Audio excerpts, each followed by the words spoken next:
Hola muchachos, buen día. Vi la necesidad de crear este video de retroalimentación con respecto a un tema que de pronto siempre va a ser muy confuso y siempre va a quedar como algunas dudas y es uno de los temas en los que más se tiene controversia en cuanto a la seguridad industrial, la salud ocupacional, y es por ejemplo el tema de la identificación de los peligros, de los riesgos, de las consecuencias y de las medidas de control o de prevención. Hablemos de, pues, inicialmente de un peligro, ¿no? Un peligro. Tenemos un peligro. Enseguida vamos a encontrar el riesgo. Y por último, la consecuencia. Vamos a dejarlo así, de esa manera. Entonces, nosotros casi siempre vamos a hablar de un peligro identificando el tipo de actividad que realizamos. Por ejemplo, hay que alimentar un perro. ¿Sí? Vamos a alimentar un perro. ¿Cuál es el peligro? El peligro va a ser el perro. ¿Cuál será el riesgo?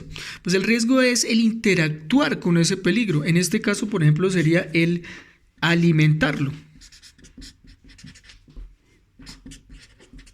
¿Alimentar a quién? A ese perro, porque esa es la interacción, ese es el riesgo que yo estoy corriendo, acercarme al perro para darle de comer. ¿Y cuáles pueden ser las consecuencias? Las consecuencias pueden ser el que lo muerda, ¿cierto? Y cuando a mí me muerde un perro, pues entonces me va a generar unas lesiones de tejido blando, de tejido óseo, en fin. Pero también podemos hablar aquí en las consecuencias, también podemos hablar de los incidentes. Y esos incidentes es, por ejemplo, el hecho de que el perro me haya hecho el lance para morder, pero no me mordió. No me generó ninguna lesión, pero esa es una consecuencia que me está alertando y me está diciendo que yo estoy teniendo un riesgo muy alto, ¿sí? Estoy elevando mi posibilidad de que mi consecuencia sea grave, o sea, que tenga una lesión. Ahora, nosotros muchas veces lo que hacemos es que nos dicen, listo, identifica el peligro. Identificamos el peligro, perro. ¿Sí? O a veces ni siquiera identificamos el peligro, sino a veces identificamos es la acción. Es muy distinto la acción que yo voy a realizar o la labor que yo voy a realizar del peligro. El peligro es simplemente el emisor. Por ejemplo, en trabajo en alturas, ¿cuál es el peligro? Pues exactamente el trabajo en alturas. Ahora, ¿cuál es la consecuencia? ¿Cuál es el riesgo? Pues el subirse a hacer el trabajo en alturas, exponerse a una caída. ¿Y cuáles pueden ser las consecuencias? Pues caerse, simplemente así. Ahora, cuando a usted le dicen cuáles son los riesgos, muchas veces nosotros identificamos los riesgos y decimos que un riesgo es ¿qué? Una consecuencia.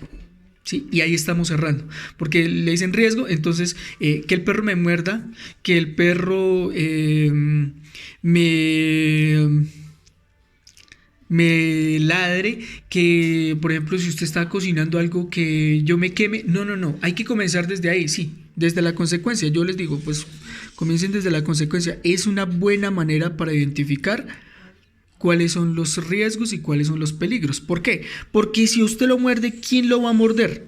¿Sí? ¿Quién lo va a morder? Pues el perro. ¿Y el perro qué viene siendo? El peligro. Pero ¿por qué lo va a morder el perro? Pues porque usted se acerca al perro, entonces es el riesgo.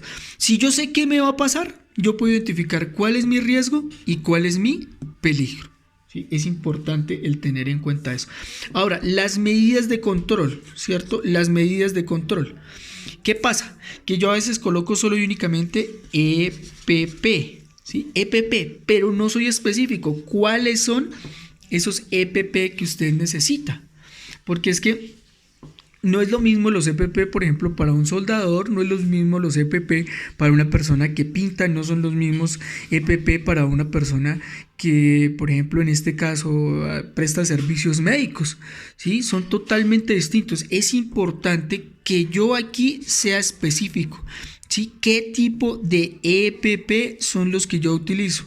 ¿Sí? Algunos me ponían el autocuidado. El autocuidado genera demasiadas posibilidades, ¿sí? Porque el autocuidado para mí puede ser solo y únicamente lavarme las manos, como el autocuidado para otra persona puede ser el colocarme un tapabocas, el autocuidado para otra persona dirá, no, es que yo utilice guantes, tapabocas, gafas. Entonces el autocuidado también es muy generalizado y es importante que nosotros seamos muy específicos en cuáles son esas medidas de control, porque eso depende el que nosotros no suframos una consecuencia grave.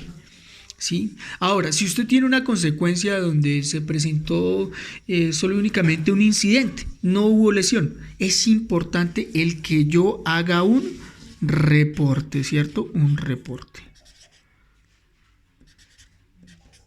Yo debo hacer un reporte para generar una medida de control, mitigación o eliminación. Otro tema, la GTC 45. La GTC 45. La GTC 45, ¿para qué fue creada?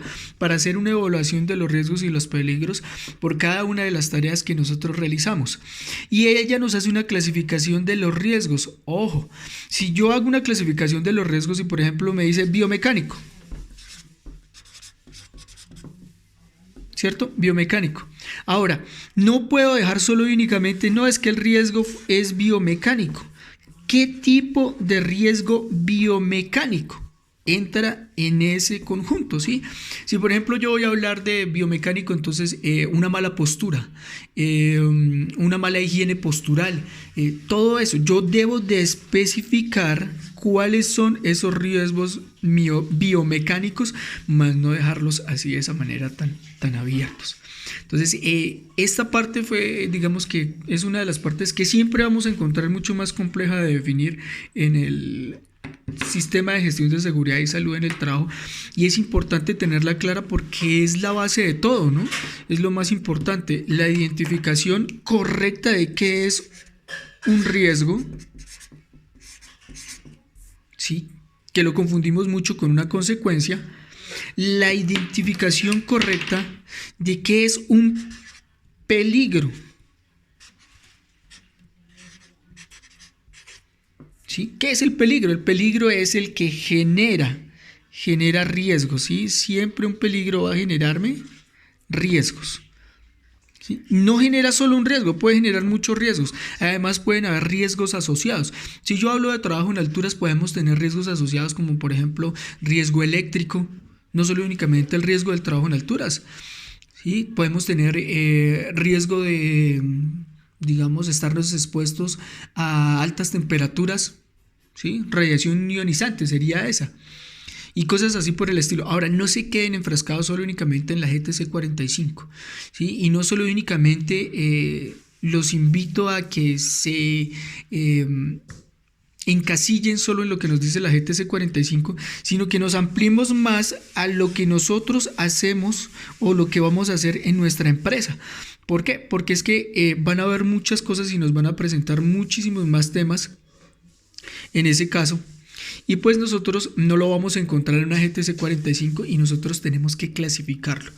Entonces, ojo, riesgo no es consecuencia, riesgo no es que yo me fracture, riesgo no es que yo me queme.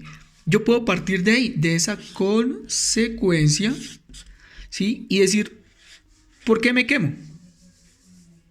Pues porque estoy cocinando. Ah, bueno, entonces el riesgo es cocinar. ¿Y con qué me voy a quemar? Ah, con el fuego de la estufa. Entonces ahí está el peligro, el fuego de la estufa. Ojalá les haya quedado claro. Muchísimas gracias por haber estado en este curso, por haber estado pendiente. Recuerden que tenemos una doble certificación. Entonces les va a llegar primero el aviso de el primer curso y después de el curso de implementación del sistema de gestión de seguridad y salud en el trabajo. Se me cuidan mucho, juiciosos, pilas, no salgan si no es necesario. Si van a salir, tomen las medidas respectivas de seguridad y de protección. Chao, chao.